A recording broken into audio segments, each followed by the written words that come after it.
So student, today I am going to start the topic test cross. Earlier in my previous video we have discussed about uh, law of dominance, law of segregation.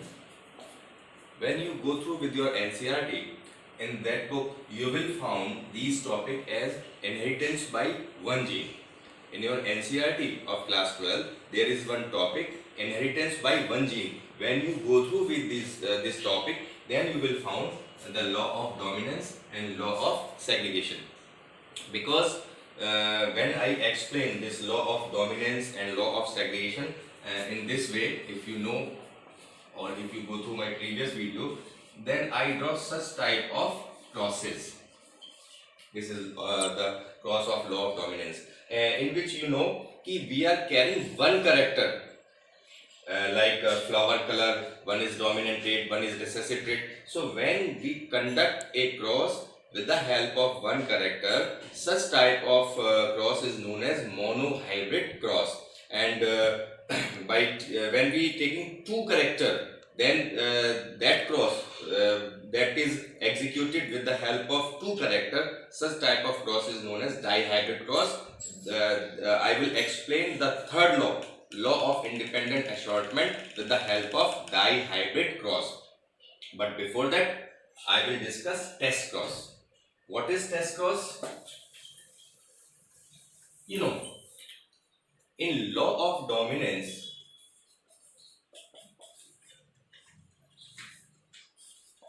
you came to know that in F1 generation, only one factor, so-called factor, later on it is determined as gene, will show their effect, and that gene that is going to show their effect is referred as dominant gene, and the another gene that is not going to show their effect, it is recessive.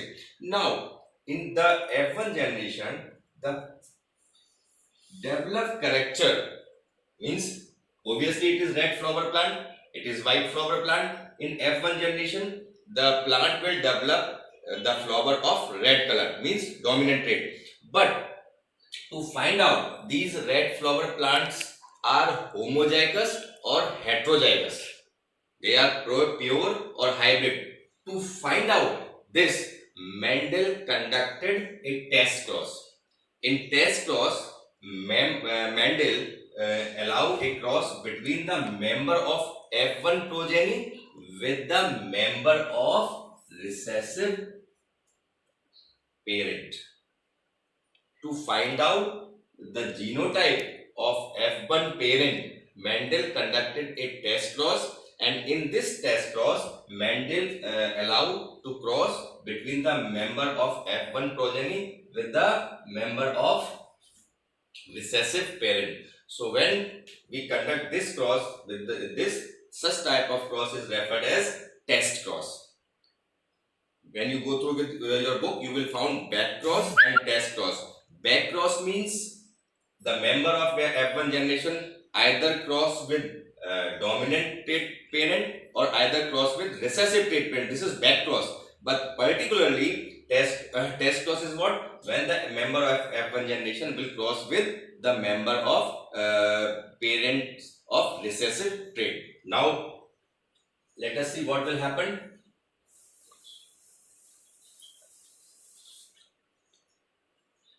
These are the F1 progeny. These are recessive parents. Now, if you will study during gametogenesis, the formed gametes are of two types. Here, the formed gametes are of same type, because these are hybrids or heterozygous, or these are pure or homozygous. So, suppose this is male and suppose this is female. Now, if this pollen grain going to fuse with this or egg or ovum, then the condition will this. If this pollen grain is going to fuse with this, then the condition will this. If this pollen grain is going to fuse with this, then the condition is this, and in this way, like this. So here we have all the possibilities this pollen grain going to fuse with this type of genotype we will found. This pollen grain going to fuse with this and this, then this type of genotype we will found. So after conducting this test cross, Mendel concluded that 50% of genotype is same as the genotype of F1, as the genotype of the member of F1 generation, and 50% of the genotype is same as the member of recessive trait parent. So after conducting test cross, Mendel got 50-50 ratio in between the member of F1 progeny and in between the member of recessive parent. So to confirm the genotype of F1 generation or F2 generation, Mendel conducted such type of test cross. So student, the next topic is incomplete dominance. Incomplete dominance, as the name is indicating, means dominant trait when interact at the time of fusion with of male and female gamete, when it is not able to show their complete dominance. In what way? Let us see. This is red flower plant crosses with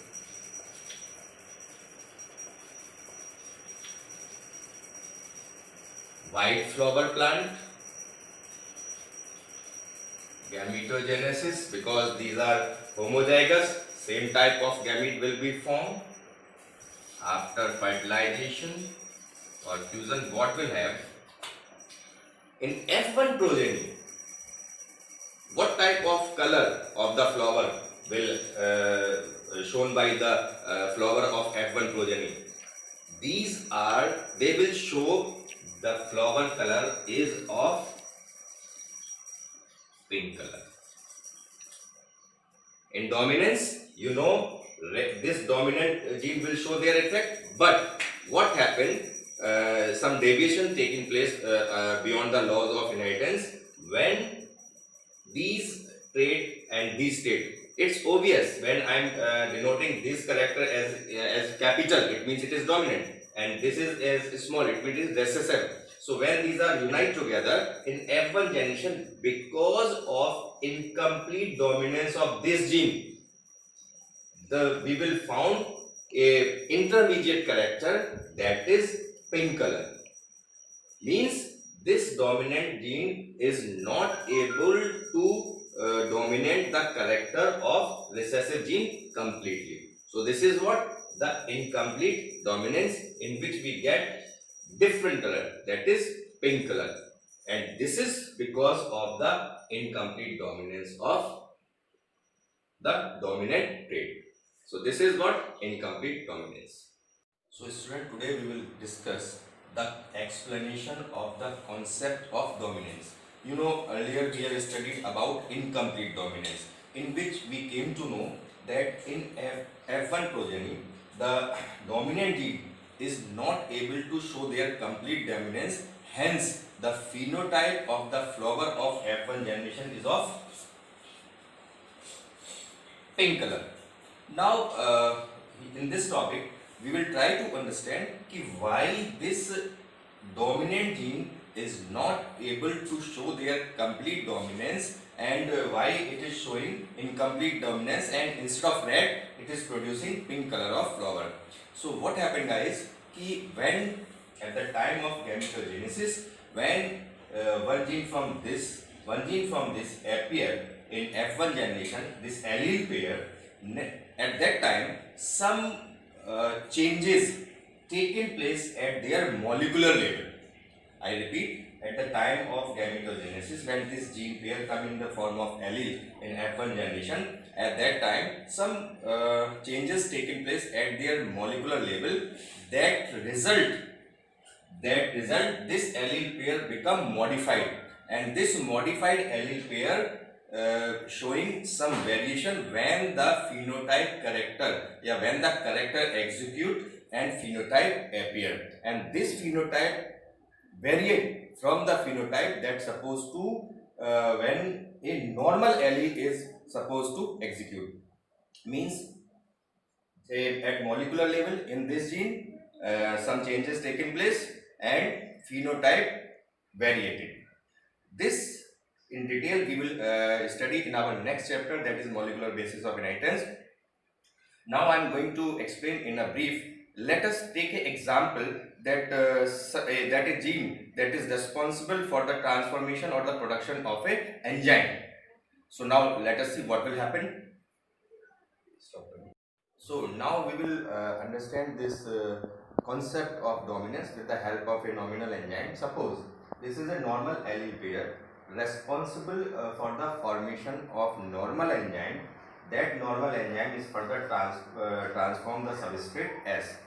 So this normal allele is carry the information of normal enzyme that form related substrate or that transform related substrate S.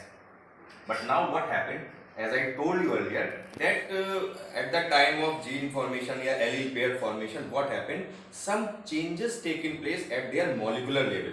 So what will happen, that allele pair will be modified, and that allele pair, normal allele, when modified, means some molecular changes taken place at their molecular level in that allele pair, means that allele modified. Now what will be the chances? Instead of forming normal enzyme, the chances will what? Maybe the very less chances of normal enzyme will form, but less efficient enzyme may be formed.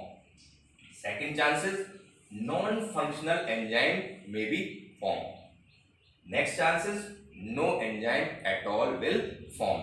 This happened because when allele pair become modified. So in such case, obvious, when the character will develop, when the character will execute according when protein synthesis will take place to execute these character, then deviation or variation in phenotype will be seen out. So this is what a brief explanation of concept of dominance.